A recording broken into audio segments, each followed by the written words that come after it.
welcome to Miss Cat's kitchen. It looks a little spooky, doesn't it? Well, we're fixing up some Harry Potter inspired treats. Now I know what you're thinking. Those are magical treats. That seems like a big job. Well, they're not exactly treats that are all from the books or the movies, but they are treats that make me think of Harry Potter. And because today is Harry Potter's birthday, which, happy birthday, Harry Potter! We're gonna make some delicious witch and wizard themed treats.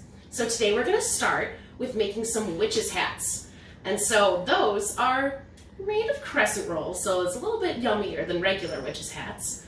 And we're gonna start by unrolling just a regular crescent dough that you get from the store. Now I already unrolled mine, so I'm gonna unroll this next layer, and they come out in triangles. So we unroll all of this sticky dough. This is fun. And we tear them apart. Oh no! That's okay though. The best thing about dough is that it's gonna stiffen up in the oven, so as long as you get it looking right before it goes in, then you're fine. So these are just some nice triangles. It looks kind of like pizza. Pizza's really yummy. I wish I had some pizza. I'm getting off topic. All right, so we've got our witches' hats separated. Now, and we want to make sure that we wash our hands before doing anything, right? All right, good. So now we've got triangles, right? So now we roll up the bottom of the triangle just a little bit. Do you see that? Just a little bit. So we'll try this one too. Just kind of stretch that a little bit. And then we roll that one up just a little bit. And this one. There we go. And then one last one. So we've got our rolled up witches' hats ready to go in the oven. And we put those in the oven for 9 minutes. And you want to keep a watch because since they are just the one layer, they can get really dark really fast. And no one wants a burnt witch's hat. Well, maybe someone wants a burnt witch's hat, but I don't. So we put them in the oven, and then, like magic, they come out looking like this. Now that's a witch's hat that I could take a bite out of, and it really does. It looks kind of like if you do, that's a pretty good witch's hat. All right, so that's witch's hats. Now, another treat that I think is super fun and tasty is we're gonna make witches' brooms. Now, again, they shall be, hopefully they should be tastier than regular brooms. I don't know, I've never tried a broom. But, so this one, you definitely want to have a parent's help anytime you're in the kitchen, really. But, so we are gonna be using a knife to cut some mozzarella sticks. Now, these have my favorite Frozen characters on them, which is fun. So what we want to do is open your string cheese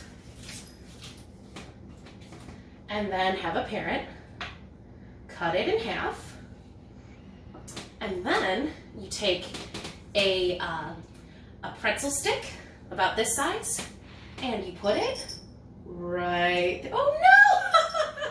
Well, that's what you get. But you've got a lot to work with, so we've got all the way in there. There we go.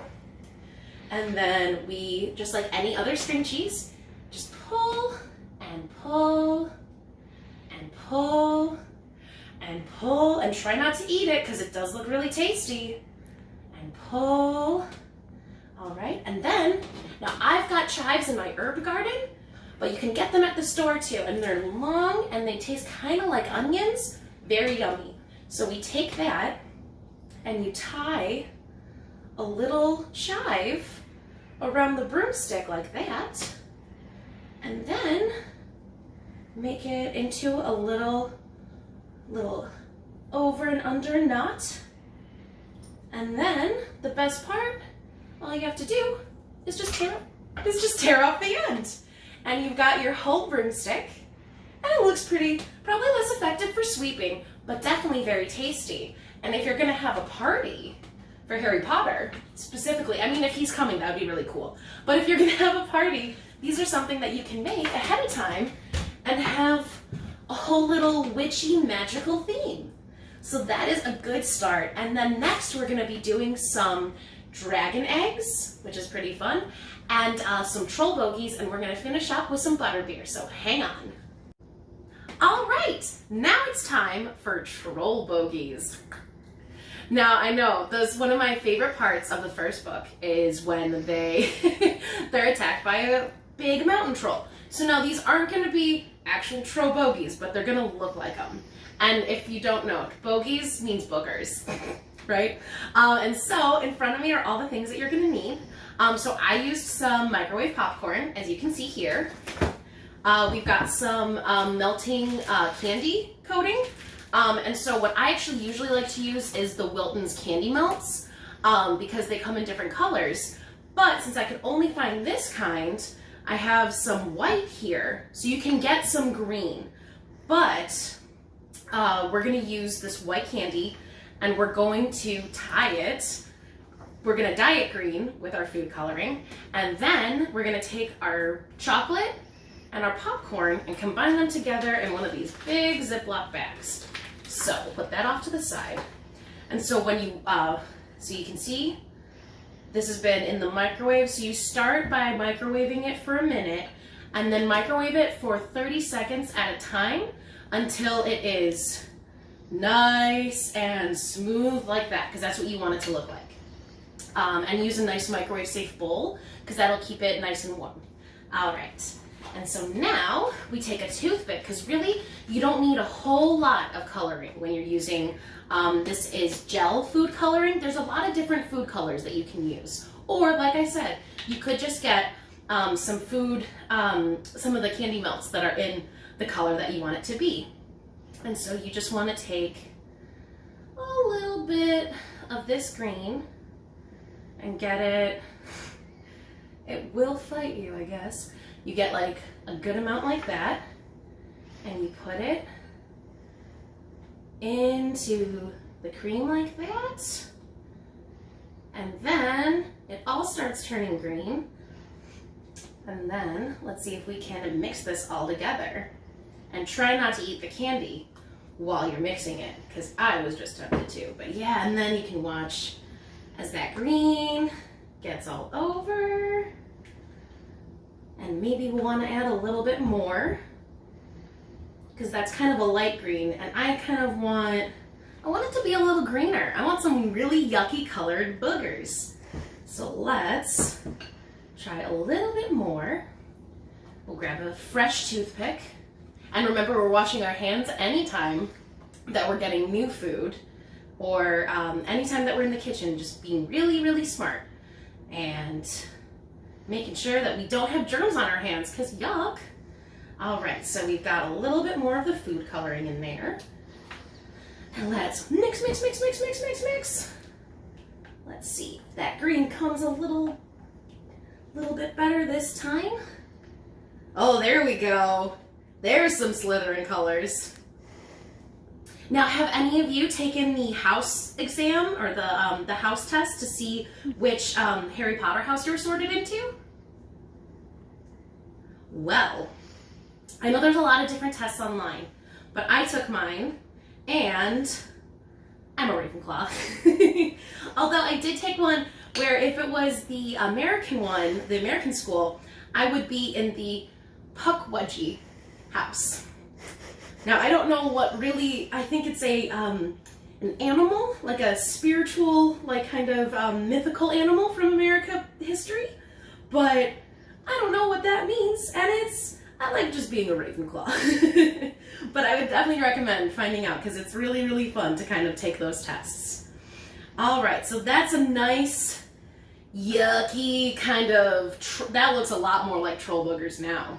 So, what we're gonna do, so we're gonna put our popcorn in the bag first. We've got some nice tasty popcorn. Now, I used microwave popcorn here, but if you want, you can definitely use the popcorn that you make on the stove, but that, again, would definitely require help from an adult. Even me, I don't know if I'm allowed to use the stove like that. I'm kidding.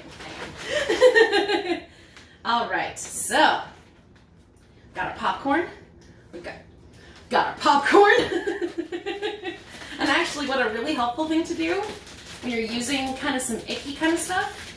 You turn down the bag like this, then it kind of keeps the bag open. So you can take popcorn and pour it in, and it'll stay open like that. And then you can kind of hand it like that, and then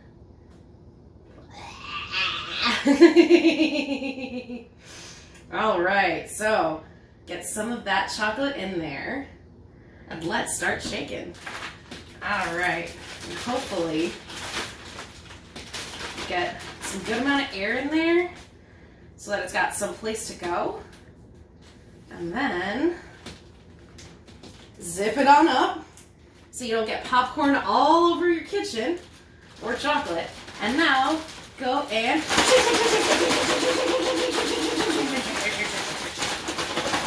oh no, shook my glasses off. All right, shake.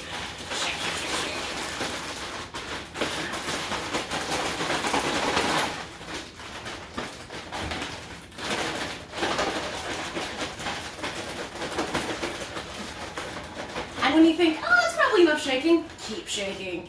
Because we gotta get, oh goodness.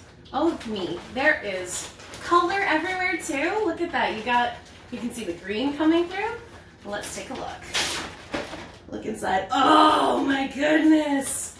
Let's see inside there. We've got some very, very booger looking chocolate. Let's get a close up on there. So that, that's something you're gonna want to let that dry and just kind of leave that in the bag for a little bit so that, cause it's gonna be pretty wet. All right, and now it's time for dragon eggs. Now the main part of dragon eggs are hard-boiled eggs. So we can start with making that, and then we'll get to the dragon part later. So first, when you're gonna do some hard-boiled eggs, you want to find a nice saucepan that has a tight-fitting lid, because that is how we will cook the eggs when we get to that. So, and then you're going to start out with just some regular eggs, and you want to make sure that there's not a whole lot of water on the top when you put the eggs in, because you really just need just enough water to cover all the tops of the eggs. That doesn't really work if I try to show you that. But, you know, the eggs are in there. There's the water. And so, again, and this is stuff that we've got our grown-ups to help us with.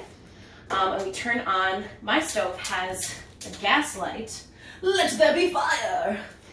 And once we bring the eggs to a boil, then we put the lid right on top.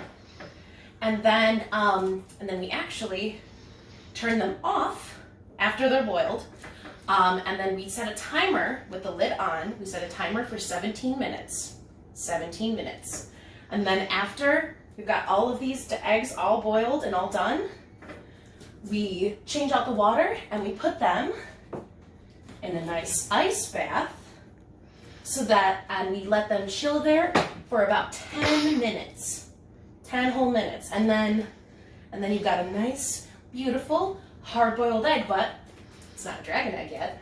So, the way that we're gonna make them into dragon eggs, and I've already prepared some different colors of egg dye. So just like if you're dyeing Easter eggs, you put hot water, vinegar, and food coloring. I'll put a link of this in our in a little description. But so we make our little Easter egg colors, and then before we put an egg in, we take a spoon and we hit it in a few different places. So it makes, as you can see, these tiny little spider web-like cracks in it. So it looks kind of like someone's already been trying to eat it. Yeah, so if you want to see that it looks kind of cracked up like that, and we put that right into, move these eggs out of the way. Eggs, eggs, eggs, eggs. All right, so we put this into one of the colors, and then we wait about 5 minutes, and then we pull that out, and it'll look something like this. So that's a nice bright blue egg. And then here we actually have some more colors. I'll bring it closer to the camera so you can see it a little bit better.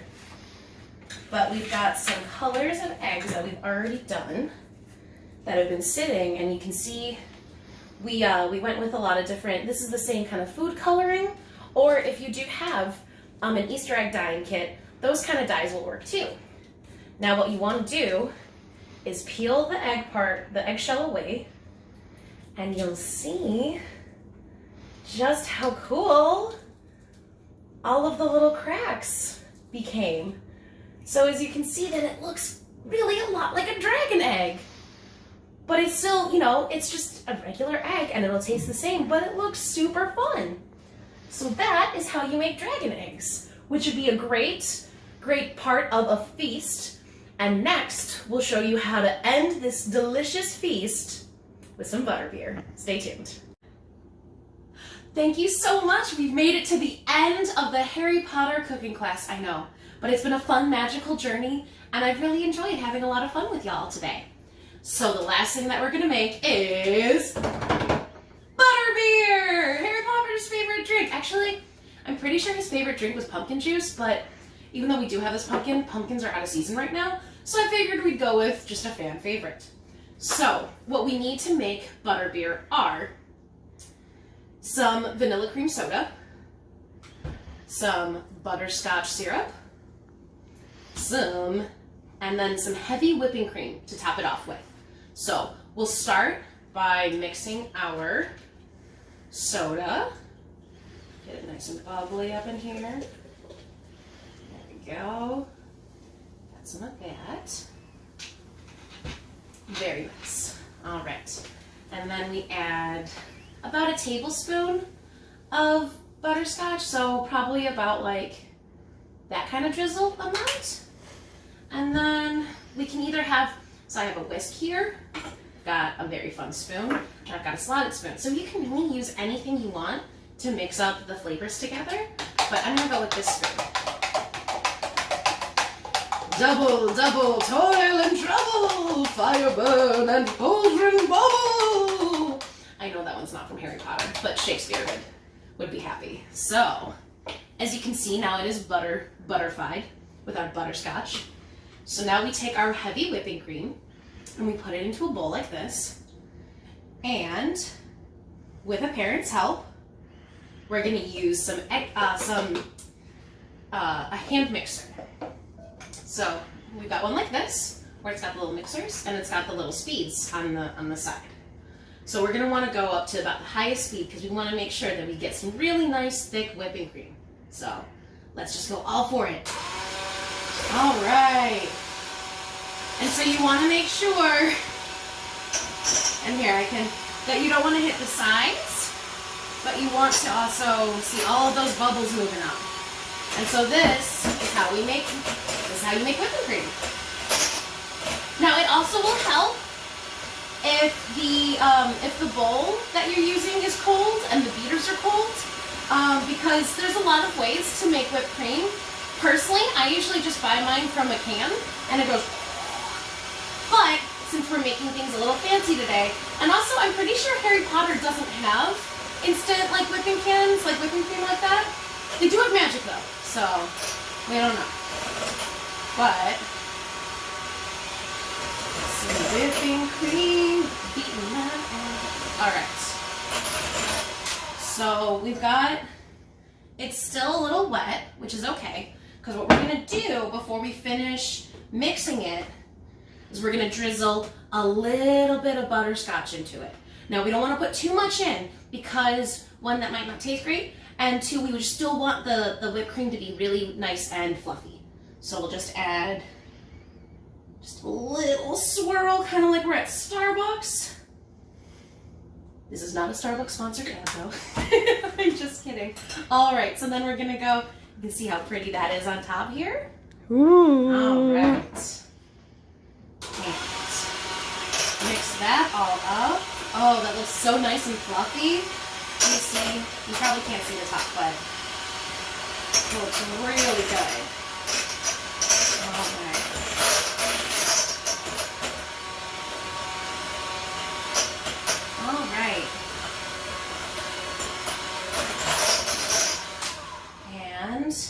should be about good. Look at those beaters. You can tell that it's done because they're really, it's nice and stiff is what we call it. It's a nice and stiff peak. But yeah, isn't cream's really fun because now we can see that it's all solid, and it's just such a fun product to work with. And let's just taste it. Oh, that tastes really good. All right, so what we're gonna do is take a spoon and top. Oh, actually, let's put, now that I'm looking at this, let's put a little bit more cream soda in there, just so that we get a nice good look for it. We can stir it again a little bit with the mixing spoon. All right, nice and bubbly. And then we take the last part of this. Ooh, look at that! Oh gosh, yes! That looks absolutely scrumptious. Oh my goodness. So thank you so much for joining me today. You know, we made our Butterbeer here. We made our Troll Boogies, as you can see. We put them out onto a drying rack, like a cookie rack, so that we can, you know, we can get the whole layers, and then we can, so good. So thank you so much for stopping by our Harry Potter cooking class today, and you know, hopefully we'll see you at Hogsmeade.